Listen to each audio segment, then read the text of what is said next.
That's where her power comes from. Right. And I think that's where we're really drawing a distinction between feminism and femininity. We believe in empowering femininity.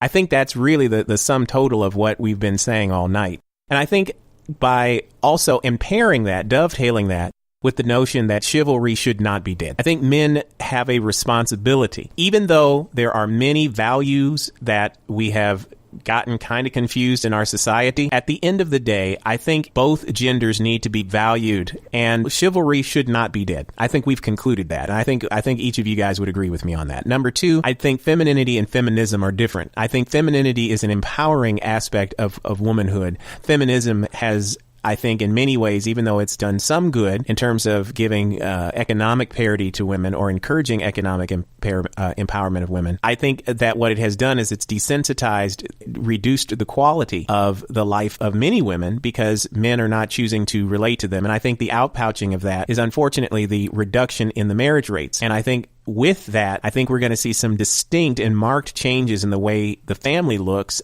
over the next few generations because we're not seeing the kinds of mating behaviors and patterns that we have seen in the past. And then the last thing is breeding in our men the desire to be chivalrous. Chivalry is by far the most important thing in a civilized society. Civility is important in a civilized society. And I think chivalry and civility are fairly close in the way that they will actually make our society better. And I think it will also improve the quality of life for women and men. Whenever we devalue one, we ultimately devalue the other. This has been Conversations from the Cave. I'm your host, Kirk Kennedy. We want to thank each of our panel members. And we also want to thank you, our listeners, and our sponsors who have chosen to sponsor this show. We look forward to having you back with us next week. We'll have another rousing topic from Conversations from the Cave. I'm your host, Kirk Kennedy. In the management of degenerative cornea disease and complications resulting from refractive surgery. For more information, you may visit them on the web at alabamacorneacare.com. The Alabama Cornea Care Center, helping patients see the light of the world.